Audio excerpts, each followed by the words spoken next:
What we're going to talk about today is business development and marketing and how well they work together. You can just develop relationships through ProVisors. And you guys know either you are someone who's crushing at ProVisors and they're getting more business than they can handle, and they're the ones being thanked and thanking people every week or every month in the meetings. However, what I found is that if you just do business development alone, it's like you've got an arm tied behind your back for a wrestling match. The world has changed. There's too much going on right now with content, LinkedIn, social media, influencer mentality.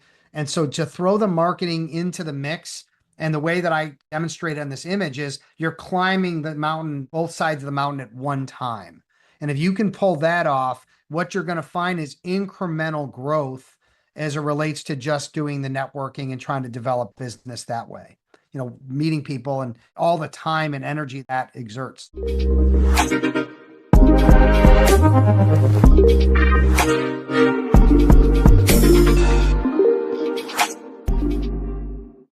Welcome, everyone. Thanks for joining us today on Law Firm Growth Ideas for a session on promotion over ProVisors, how smart branding can cut your networking time in half. I'm Rav Mendirata. I run Social Squares, a digital marketing firm helping attorneys aim higher. And yes, AIM is an acronym because we are in the legal world and we cannot resist those. AIM stands for AI Tools and Marketing. And if this is your first time with us, here's a quick backstory of why we created Law Firm Growth Ideas. So over the years, one thing became painfully obvious. Most law firms don't need more information. What a firm actually needs is better examples, better systems, and field-tested lessons from people doing the work right now. And that's why Law Firm Growth Ideas exists. And this is a team sport. 4 of us came together, Joe Marchuleski, Matthew King, Sharon Means, and me, because each of us see a different part of the law firm growth puzzle. Joe Marchuleski, he brings in the PR and marketing side. Matthew King, who's on this call, runs eSudo, an MSP and an IT firm built specifically around lawyers. And Sharon Means, who's an outstanding integrator, and she brings EOS, methodology, and execution without chaos for law firms. And I bring the growth and marketing execution lens. So different angles, same mission, helping firms grow with clarity, consistency, and results. So the common thread across all of us is simple. We care about what works, not theory, not trends, not fluff. So every month we bring in an expert who's been there, done that, and can share real world lesson you can actually apply. And today we got exactly that. But before we get to today's topic, 2 quick housekeeping rules. If you have questions, Steve, welcoming questions throughout, but drop in a question in chat or raise your virtual hand. And before asking your question, just introduce yourself. All right. Now, our guest today has spent more than 18 years helping attorneys build bigger firms, bigger practices, and more sustainable books of business without feeling like salespeople. Steve Fretzin is the author of 5 books, and only one of the books is behind me.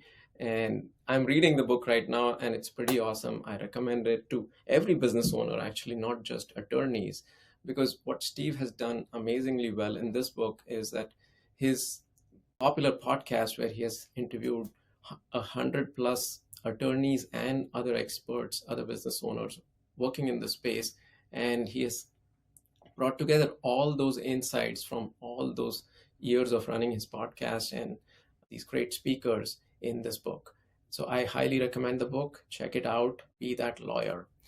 Now, coming to the session, please join me in welcoming Steve Fretzin. Steve, over to you. This up, other than it's an insane story, is because my father, the late great Larry the lawyer, when I was laying in bed with no arms, I couldn't hold a phone. This is back when you didn't have speakerphone, or at least he didn't have a speakerphone in the bedroom I was in. He pushed a phone to my ear And he said, Steve, talk to Bob. He's your attorney.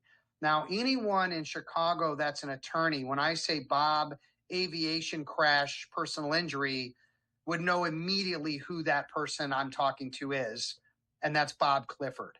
Okay. Bob Clifford is a branding genius. He's involved in the Chicago Bar Association. He does a lot of charity. And everyone knows in Chicagoland, if you're in a plane crash, it's a very small group of people that need to know that. But ultimately, if you're in something like that, he's the guy to call.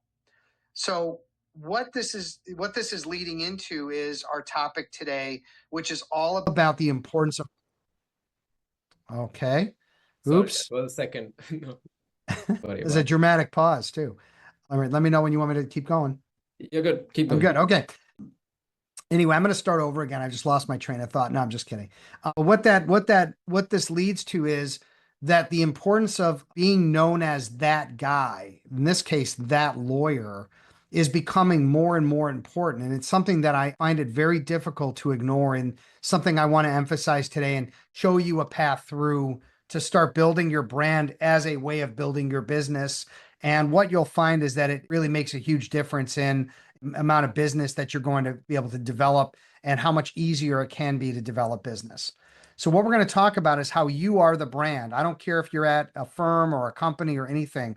Ultimately, you want to be branded as that guy that everyone should be calling for the problems that you solve.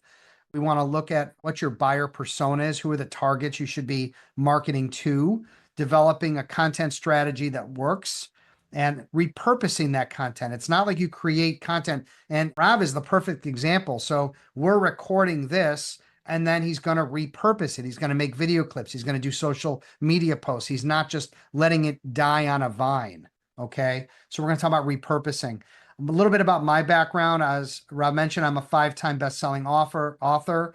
I host 2 podcasts, Be That Lawyer and Future Rainmakers. I'm a columnist for Above the Law. I used to write weekly. Now I'm writing monthly. Again, more content. I coach attorneys around the world on business development. If you're a lawyer watching this right now, you can say it out loud with me. They never taught me this in law school. Everyone said it hundreds of times, ridiculous amounts. And so there is a way to do it and produce content and do direct coaching and training for lawyers around the world to help them with this specific skill. And I also run a number of peer advisory groups. So if you're like, well, Steve, I don't need coaching and training. I'm a rainmaker. I crush it. Well, wouldn't it be nice to be in a room with 10, 12 other rainmakers to talk shop and know that you're not alone and get fresh ideas?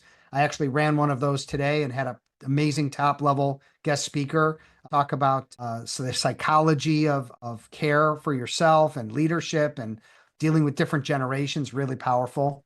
And I also run an online community called the Be That Lawyer community. And so this is an opportunity for you to have an app on your phone instead of doom scrolling, to go in and actually click something where you can micro learn, communicate, network, get referred by other lawyers that care about business development.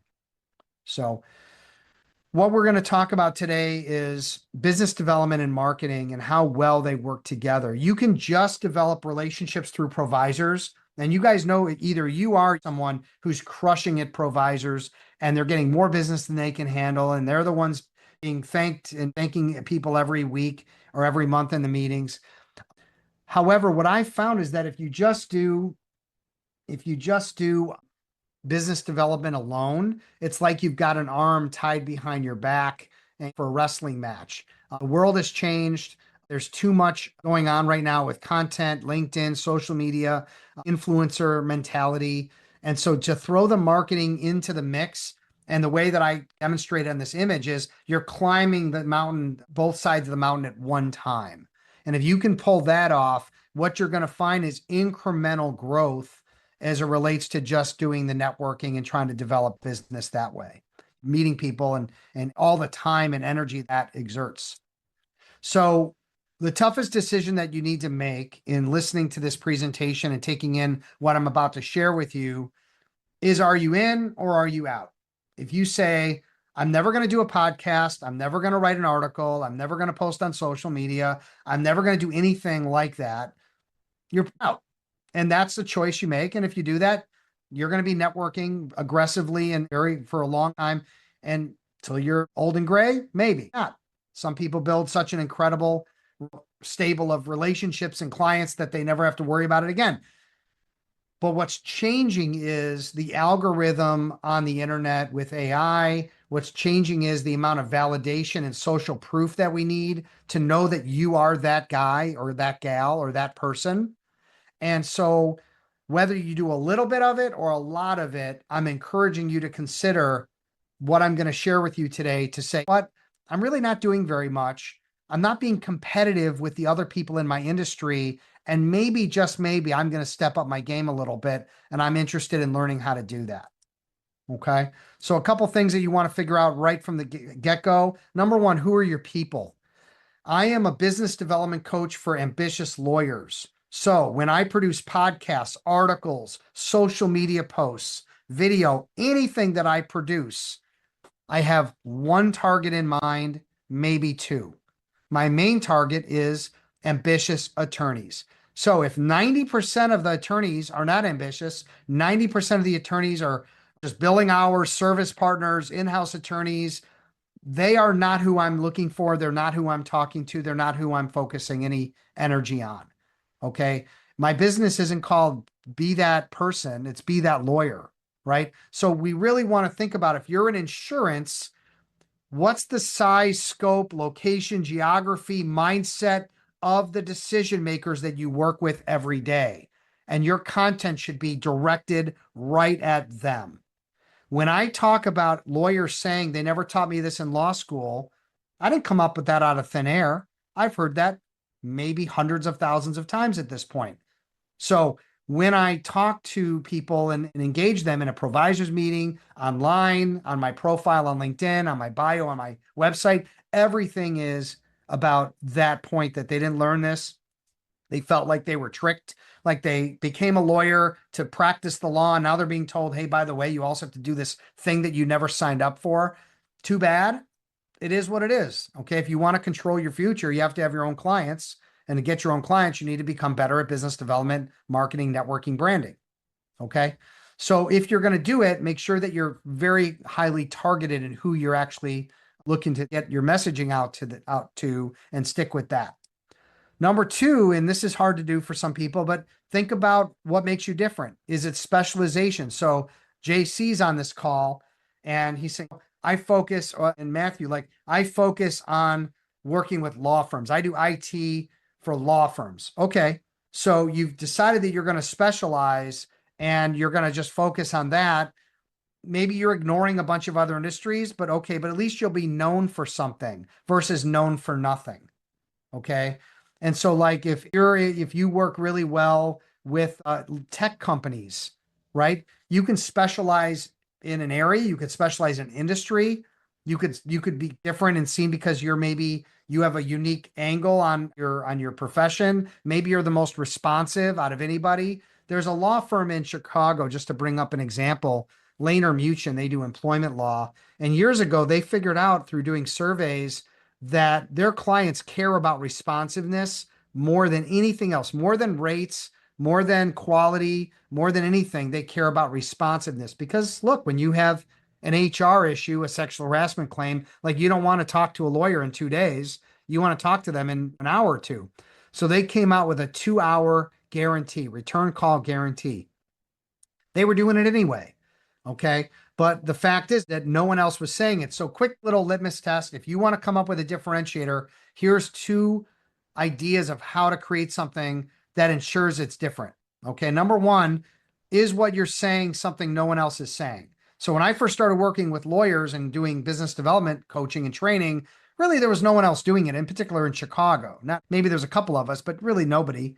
All right. So when I said it was different versus saying that I'm just a coach, right? Or I'm a sales coach. Okay. So that's number one, is what you're saying different. And number two is, who cares? If your targets and your market doesn't care about what you're offering, that is your differentiator, then don't do it. So I'm a business development coach for lawyers, and I give away these free pens to everybody I work with. That's what makes me different. Well, no, that's stupid. Don't do that. I'm a business development coach that works exclusively with lawyers. Do lawyers care about that? 18 years in the trenches working with lawyers exclusively. Do lawyers care about that? I can tell you without even batting an eye, 100% that they do. That doesn't mean they can't work with a generalist, but if you want to be with someone that's worked with hundreds and hundreds of lawyers and has a track record like a mile long, I'm going to be a better fit than a generalist or someone just starting out. Okay. So come up with something that makes you unique in your space and work it.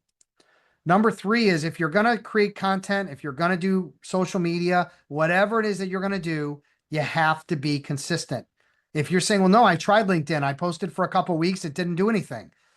Well, that's not consistency. That's a splash in the pan. Okay. Flash in the pan? Flash in the pan. All right, we'll go with that. So you need to be consistent. For most of my clients that are not going to do anywhere near what I do, because I'm crazy about content creation, I'll say something like, can you just post once a week? Can you just put something on LinkedIn that's uniquely you, that's helpful to the people that know you, that are in your network once a week? It'll take you maybe 15 minutes a week. Can you do that? Let's work to do that one thing and stick with it for 52 weeks. Because most people aren't doing that right off the bat. You're taking steps and matters that are going to help you build your brand, where other people are just, again, doing it haphazardly. Random acts of marketing, as we call it. So can you be consistent?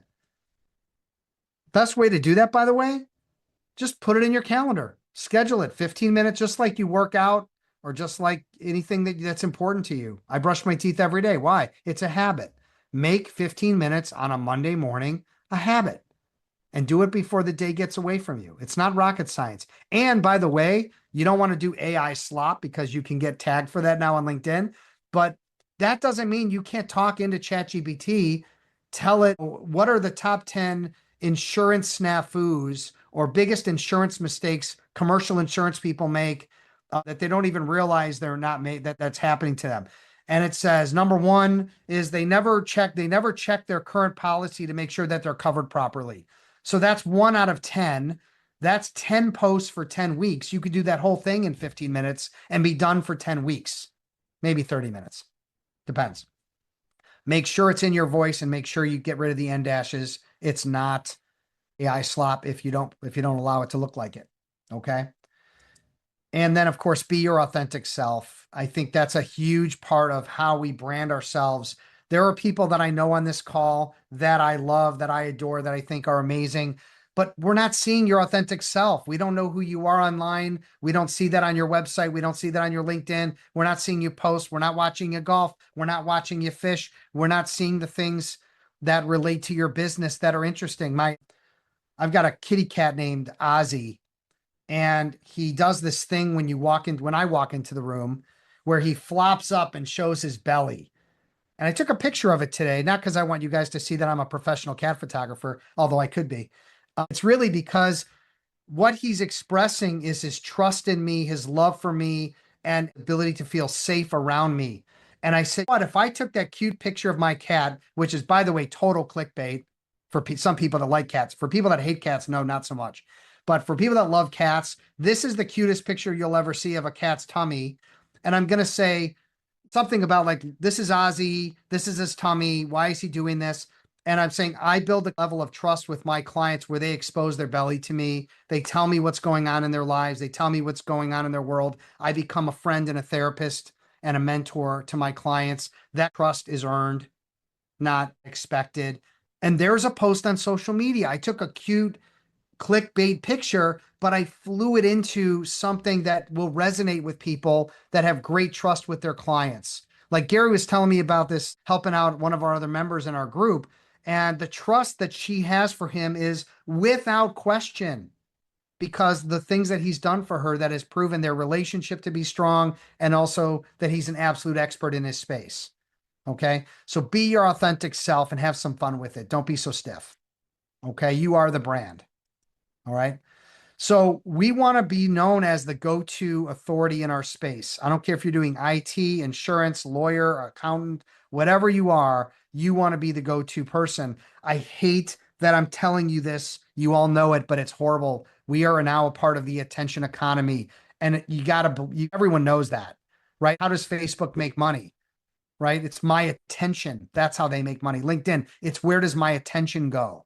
So why not be a part of that attention? If you're not getting any attention, you're being ignored, and your competitors are getting the attention and you're not.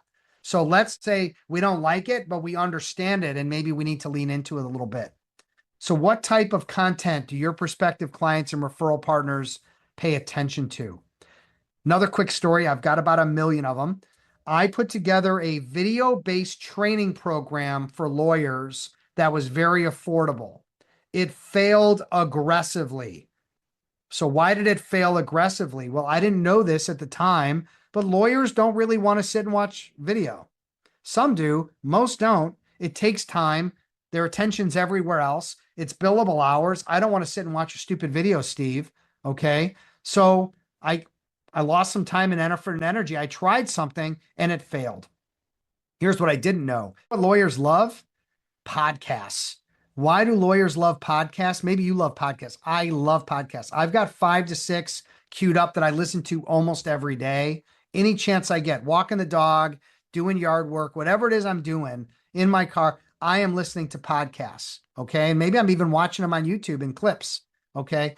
The reason that lawyers love podcasts is because it allows them to multitask. They can put it on when they're doing their work and listen to it in the background. Sometimes they pick up on things, sometimes they don't. They're on the train, they're in the car. It's education and information. It's helpful while they're doing nothing, when they can't do billable hours, right? So know what your clients are listening to. Ask your CEOs, ask your managing partners, ask the people, just out of curiosity, what do you want? Are you on social media? Are you on Instagram? Are you on LinkedIn? What are you watching, listening to? I'm just curious. What if you had 10 clients that told you they were all listening to podcasts and maybe the same shows? Blow your mind, because you could be doing a podcast and getting the same, not only your clients, but all of the people that are like your clients listening to your podcast, watching your video clips, whatever it might be. So I think that's a really interesting thing to think about and put out there. You could even do a poll on LinkedIn asking people, hey, if you're in my network and you're my clients and everything, would you mind taking this poll on LinkedIn and answering and see what they say? The other question that maybe is even more important than this: what would you enjoy producing? If you love talking and love interviewing people and engaging the way I do, podcasting is great. If you don't mind walking with a selfie stick or doing funny little bits around the house, then do that. If you feel like you want to write for your blog or for a publication, do that. But I'm just sharing that if you don't produce any content, there's two negatives to that. Number one is you're not producing anything that allows you to get on social and allows you to stay relevant and in front of your clients, in front of your people, and building your brand. The other downside is the new algorithms. I'm not going to get into the weeds on this, but when you produce content, you get SEO on your website, AEO on your website. I have people calling me from all over the world that say, I just did an AI search and your name came up as #1 in legal business development. Well, I also have 50, 60 something pages of Google because of all the content I've created. And so, like, anyone that's looking up legal business development or anything around that, I'm probably going to come up as a top search result. So it used to be like some people played that game, some people didn't. It's your call. But I think produce content, get the transcripts, and make sure that somebody's in the back end putting it up on your website or title tagging it properly or building a YouTube channel for you or whatever it is. But you need to figure out what content you can produce. And of course, getting started. The reason I'm going to say you be you right now is because what I'm about to tell you is not you. What I'm about to tell you is me. You don't have to be me. And it took me a long time to get to the point where I'm doing what I'm doing now. And that's this pinwheel. Articles, videos, books, podcasts, social media, swirling around. So when I ask somebody, how did you find me? It might be 3 different ways that they found me that are all connected. They bought my book, like Rob said he did, right? He's got the book, he's halfway through it. That leads him to say, but I actually want to listen to these interviews moving forward. So I'm gonna subscribe to Be That Lawyer podcast. Now he's hearing me twice a week. He's got my book, right? Then he's seeing my posts on LinkedIn pop up with clips and other things that are coming up. And all of this is a pinwheel for lawyers and pinwheel for people that refer me. My name is swirling around and my content is swirling around. None of it is me thumping my chest saying why I'm so great. I'm actually doing a service for my community by producing really good content. Some of it's me, some of it's the people I interview. It's they're the hero of the story. Whatever the case is, if you can do video, audio, written, speaking, if you're going to speak, get it record. I'm speaking right now. Rob is recording this. It's going to be produced. Okay. So whatever it is that you're doing, make sure that you have it so that you can repurpose it, repurpose it, repurpose it. Because when you do, it's magic. So how was the book made that Rob pointed out at the beginning of our call? So I have this podcast. I'm interviewing rainmakers. The rainmakers interviews are put into transcripts through AI. The AI, I ask it to then generate blogcasts, which is a made up word, blogcasts. Okay. I don't know if I didn't come up with it, but let's say I did because it's fun. So I came up with this idea called blogcasts, and I got these blogcasts, and I'm thinking to myself, what? I've got all this great content. I've got all these blogcasts. They're all rainmakers and they're in different subjects. What if I categorize them into business development, networking, leadership, culture, time management, whatever? And then I took all these things, put them into chapters, and I said, "But I think I have a book here. And by the way, I also think I can get 100 co-authors or co-contributors to help me promote it." That didn't suck, right? All these people, Bob Morgan, by the way, if you're a lawyer, Bob Morgan he's all over every billboard anywhere in the country. And he agreed to be my 500th guest on my podcast. He was awesome. And he also said, no problem, do the article, put it in the book. So repurpose, important. Okay. All right. I'm going to flip a switch for a second here. Last thing I want to cover before we wrap up, and I'll take some questions, is about LinkedIn. And let's just see if this works on my screen share. Is that okay, Rav, on the screen share? You don't mind blowing it up a little bit? And I can do that by using what button? You can, within the view on top, just zoom in. Couple more better? times. I got to do it again. A couple more times. How about that? Okay. Use the plus sign and the Mac key, it'll zoom in, or the minus sign to zoom out. Okay, I'm not going to bother with that right now, but I appreciate that, Mr. Techie. All right, so here's an example of an authentic post that I did. And then what I did is I made the post and then I added my content to the post. So podcasting isn't for everyone, but for many of us, it's the single best marketing, branding, business development tool ever created. For me, the relationships I've developed, the business I've developed, get someone in my Rainmaker Roundtable. I interview this guy and we're having this great conversation. He goes, "You mentioned about peer advisory for managing partners." He goes, "I want to hear more about that." I go, "Okay, new client," right? Then all that content, the video, the audio, the transcripts, the articles, all of that. Okay. So podcasting. So then I wrote an article about podcasting. That's here. And then what else I did is I said, I've been on a lot of podcasts. Here's a bunch of podcasts I've been on. And then what that does is it triggers these people to then comment and share the post. So this is how you end up with more impressions, more comments, and more reposts. Okay. And then there's the standard stuff that I do, which is the content that I'm creating. I do not post this myself. I have a VA named JC who does this. Okay. So he's the one that's going to put all this together, from the audio, the video. In this case, actually, it's a production team, the Legal Podcast Network, that does this. Okay. So ultimately, you need to think about, like, hey, can I post? If so, what can I post? And can I post things that are not Facebook posts, but maybe something that is personal? There's another person in our group, Gary and JC, Mandy McCormack, right? She's amazing. And her first post was introducing herself and talking, a picture of her dancing with her husband. They do competitions. And so it's really fun to hear her talk about her personal side of the competitions. I'm going to pull up Jimmy. If you don't know Jimmy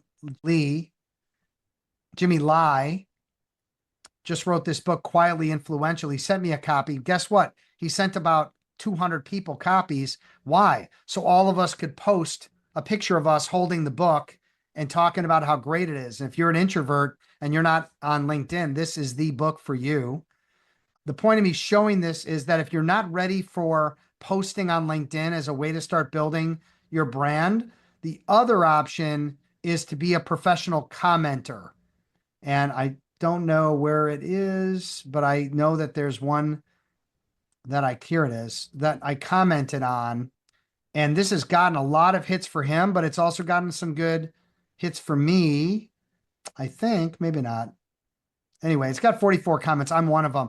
But then what it'll show you on LinkedIn is it'll show you like how much attention your comment has gotten. So if you're not ready to post yet and you start commenting on the right people, like let's say that you're working with law firms, okay, and a bunch of your clients are posting on LinkedIn, start commenting on their posts as a way to support their posts, but also as a way to stay top of mind with them because they see you posting all the time and commenting on their posts is what I'm talking about. Then they're just like, they're remembering you all the time because people do go back and they look at, okay, who has commented on my posts? So here's our friend Frank Ricas. He's always commenting. Kevin Daisy always commenting. It's the same people, but these are like the influencers in the legal space that are constantly commenting on each other's posts. So one way or the other, we want to figure out how are we going to get our name, our brand in front of our targets, in front of the people who do business with us. We're going to take questions in a second. Let me just give you a final little wrap up here. Okay. So for LinkedIn, it's just the best platform for professional services. Simple, easy. You guys are all on there, right? So post, comment, or both. And again, you can engage in marketing, branding, networking, business development, all in one place. So based on what we covered today, BD and marketing work together. You are the brand. Understand who your buyer persona is. Know what content you should produce for them. Don't worry about everybody. Just worry about your targets, the people who refer you and the people who hire you. Okay. And then repurpose the content. I want to take some questions, but before I do, just want to mention I have this Be That Lawyer community. It's an app on your phone. You don't have to doom scroll. Instead of going to Facebook, LinkedIn, Instagram, you can go into here as a lawyer if you're an ambitious lawyer, and you can start networking with top rainmakers. You can refer them. They can refer you. Live events, all kinds of great content being put in here. And right now through August, it's only $1.23 a day, which is about $4.50 a year, by the way, in case you're doing math. You can scan that QR code, use the BTLC sponsor. I'm sponsoring your membership, and you can get a year for $4.50 and be a part of this incredible community that we've created. Okay. And for now, I will take some questions. Awesome. Awesome. Thank you so much, Steve. By the way, is this community only for attorneys or others? It is only for attorneys, but Rob, something special for you. We have a trusted resources section. So if you want to be known as the AI guy, we can get you a profile, and I'm highlighting each profile one a day through the 25 that we have in there for the next 25 days. So I'll follow up with you separately. Awesome. I'll sign up then. Thank you so much, Steve. Yeah. This was a very practical session and we are at time. So I have one burning question, so I'll ask that on behalf of everyone. Like you shared the pinwheel and there were so many other takeaways as well. You had mentioned something that your ProVisors time reduced significantly, but your leads went up. How long did that take? And how much time do you spend now in networking versus content and making the spin wheel run smoothly? Well, the dirty little secret is that if you get a production team to do your podcast, you've got people using AI to do posting and video editing and all the stuff that happens on the back end. I don't do any of that. I just create the content. So it's actually much less time than people think I put into it. So that's on the first side. The second side is networking. There was a time where I was running myself 8 events a month. Okay, like running like president's luncheons. And so I ran an association called ACA, which still exists in Chicago. I handed it off to some guys and they're doing great with it.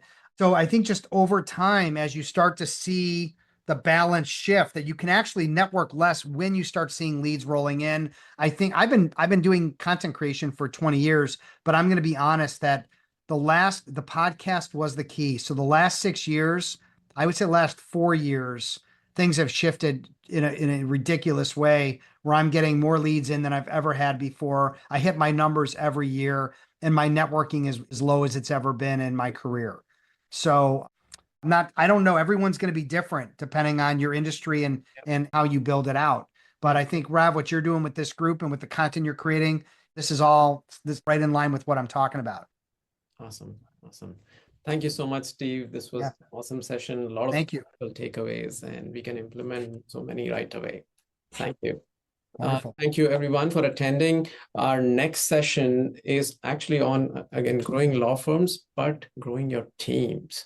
So on September 9th, join the law firm growth expert and the author of Staffing Up, Alay Yajnik, as he would be sharing how to hire smarter and building stronger teams and avoiding costly hiring mistakes. You all have the website, lawfirmgrowthideas.com. Register now and do share it with your attorney clients and your attorney networks. Thank you so much, everyone. Thanks for attending.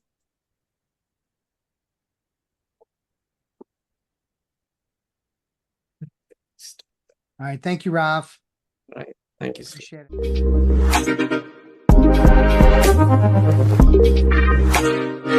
it.